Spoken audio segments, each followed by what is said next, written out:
Fala, torcida vascaína, a gente está de volta com o nosso canal Vamos Vasco e com mais notícias e novidades do Vascão. Pessoal, depois de ser o grande herói da classificação do Vasco aí contra o Operário na Copa do Brasil, o goleiro Léo Jardim ainda segue com situação indefinida quanto à renovação com o Vasco. Tivemos novidades importantes trazidas pelo canal Atenção Vascaínos, vamos falar disso, vamos falar também aqui da situação do Jean Davi. O Vasco estaria buscando a rescisão amigável com o jogador, você vai entender a situação. Segundo a ESPN do Chile, o Vasco tenta rescindir o contrato do atleta. Vamos falar também aqui de volta de jogadores lesionados e muito mais agora para vocês. Mas antes de começar, deixa aquele like, se inscreve, ativa o sininho aí para você receber os vídeos postados aqui do nosso canal. Muito obrigado a galera que está sempre acompanhando aí, se inscrevendo aí no nosso canal. Falta pouco aí para a gente chegar a 222 mil inscritos. Se inscreve aí para dar essa moralzona, a gente continuar crescendo a cada dia aqui no canal.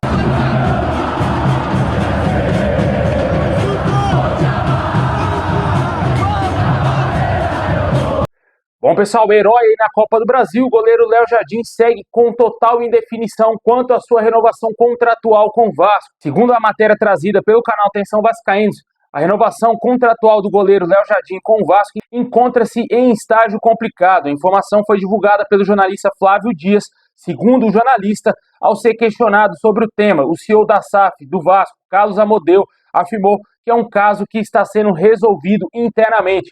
No entanto, o staff do jogador tem se mostrado firme ao afirmar que, diante dos valores apresentados pelo clube, não há um acordo para a renovação. Apesar disso, há otimismo nos bastidores do Vasco, especialmente pelo apreço do goleiro com o clube.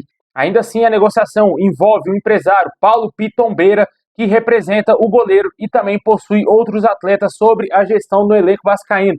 De acordo com Flávio Dias, a renovação pode estar condicionada à resolução de pendências financeiras entre o Vasco e esse empresário.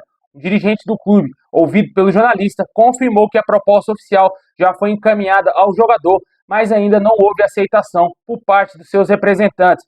O contrato atual do Léo Jardim prevê uma renovação automática caso o goleiro atue pelo menos em 60 partidas nesse ano de 2025, equivalente a aproximadamente 42 jogos, considerando uma temporada com 70 jogos aí que o Vasco terá pela frente.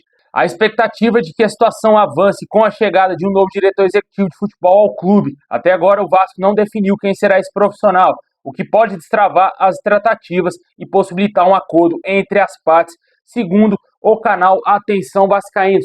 A situação é essa aí, cara. Devido aos representantes e também ao empresário do jogador não estarem querendo renegociar essa renovação contratual com o Vasco, aparentemente o Vasco deve aí a esse empresário e por isso que ele vem fazendo jogo duro quanto à negociação com o Léo Jardim. Isso é ruim até mesmo para a imagem do goleiro com a torcida vascaína, cara, porque muitos torcedores não sabem distinguir, né, o que é representante e o que é vontade do goleiro, e misturam tudo, acham que o goleiro não quer renovar com o Vasco, o goleiro quer sair do Vasco, quer ir para outros clubes, porque se especula bastante, Palmeiras, Cruzeiro, Bahia, times fora do Brasil. O último time especulado aí foi o Torino da Itália. Com certeza aparecem notícias sem pé nem cabeça de clubes que não fizeram proposta e não especularam o jogador.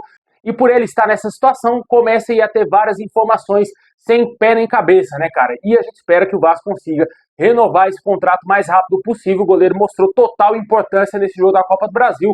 É um goleiro muito importante para o Vasco, para a história do Vasco, porque nos últimos anos a gente sofreu um pouquinho com goleiros. Acho que desde a saída do Martins Silva que o Vasco não encaixou tão bem um goleiro como foi aí a vinda do Léo Jardim ao Vasco. Esperamos que com certeza dê muito certo essa renovação, que ele continue aí por muitos anos na Colina, mas se ele sair do Vasco, vai ser aí um problema gigantesco para essa diretoria. Facilmente o Vasco não irá encontrar no mercado um outro goleiro desse nível. E a gente também nem sabe como que é o futebol do Daniel Fusato, né, cara? Reserva imediato aí do Léo Jardim, jogou poucos jogos lá no Campeonato Carioca e só. Ele não consegue ter brecha para entrar na equipe. E com certeza o torcedor não confia nesse goleiro por não saber também como que é o futebol dele, né? Não dá pra gente achar que se o Léo Jardim sair do Vasco, por exemplo, hipoteticamente, o Daniel Fusato dê conta do recado, né? Vamos aguardar e ver o que vai acontecer. É uma situação complicada. O Vasco tem que resolver isso o mais rápido possível. Deixe nos comentários qual a sua opinião sobre a situação do Léo Jardim. Também tivemos outra atualização quanto à saída de jogador. A situação do Jean Davi foi atualizada pela ESPN do Chile. Segundo o jornalista José Tomás Fernandes, o Vasco estaria buscando rescindir amigavelmente o contrato com o Jean Davi, que para eles lá é Jean Menezes, tal como ocorreu a semana passada com o Souza e também com o Manuel Capasso. Vale ressaltar que o Jean David vem recebendo especulações de clubes do México, entre eles o Tijuana. Também lá no Chile, o Colo-Colo estaria interessado também no jogador. E segundo a reportagem da ESPN, caso o Vasco não consiga liberar o jogador em definitivo e rescindir o contrato dele, tentará um empréstimo do atleta para que ele saia do clube e tenha talvez que dividir os salários do jogador. Hoje a gente não sabe quanto que ganha o Jean David, mas certamente é muito mais de 500 mil, porque o cara veio contratado, o Vasco pagou aí cerca de 10 milhões nessa contratação, ele não iria sair do México para vir ganhar talvez uma mixaria no Vasco. Acho que o Vasco paga mais ou menos nessa casa, talvez entre 400 e 500 mil ali, cara.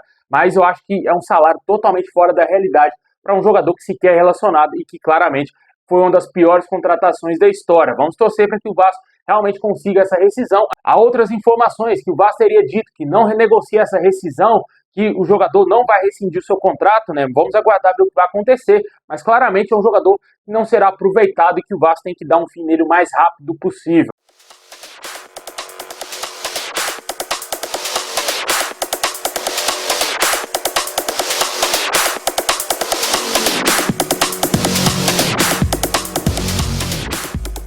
E tivemos também atualizações quanto ao boletim médico do Vasco. O Paê está em fase final de recuperação lá no seu joelho direito e a tendência é que ele pelo menos fique no banco de reservas no clássico contra o Fluminense, já que não vamos ter o Felipe Coutinho, que foi expulso no jogo contra o Fortaleza.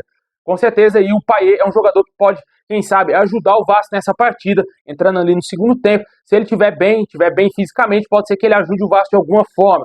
Outras situações, jogadores que estão parados há muito tempo, né? Quase um ano aí, como é o caso do Estrela. Ele apresentou uma melhora das queixas devido ao edema ósseo e realiza trabalhos de condicionamento na areia, alternados com fortalecimento. Ainda não existe uma previsão para a volta do jogador. A tendência é que ele volte aí após a pausa do Mundial. Assim também como o David, que está em fase final de reabilitação da cirurgia que ele também sofreu no joelho esquerdo, cirurgia muito semelhante à do Paulinho e do Jair. A tendência também é que ele volte já depois da pausa desse Mundial de Clubes, talvez em agosto ali o David já esteja à disposição do Fernando Diniz, já 100% para entrar em campo, assim também como o garoto Estrela, né? Torcemos porque esses dois jogadores principalmente voltem bem, principalmente o David, né? O Vasco precisando muito de atacantes e o David era peça fundamental nesse ataque vascaíno, muito por conta da lesão dele. E também a do Adson, o Vasco acabou perdendo aquela grande oportunidade de jogar uma final novamente de Copa do Brasil e também de conseguir uma vaga na Libertadores, porque eram dois jogadores que estavam voando, cara. Estavam jogando muita bola no ano passado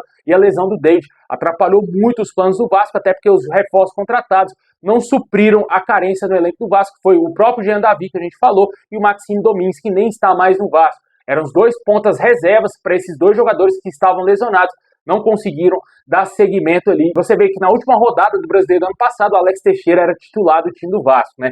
Vamos ver o que vai acontecer com a volta desses jogadores. Com certeza, não será uma volta fácil.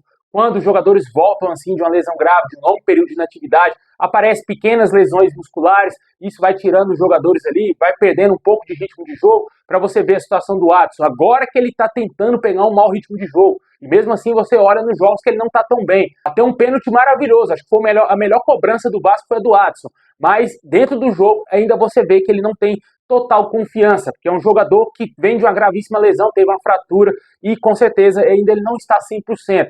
E esperamos que o David e o Estrela recuperem bem, que ajudem o Vasco ainda nesse ano de 2025. Deixe nos comentários o que você acha da volta desses três jogadores. O Paê mais precocemente vai voltar aí possivelmente para o jogo contra o Fluminense aí. Bom, pessoal, esse é o vídeo de hoje. Valeu demais. Deixa aquele like, se inscreve, ativa o sininho se tiver qualquer novidade. Vamos trazer aqui no canal. Hein? Tamo junto. É nóis.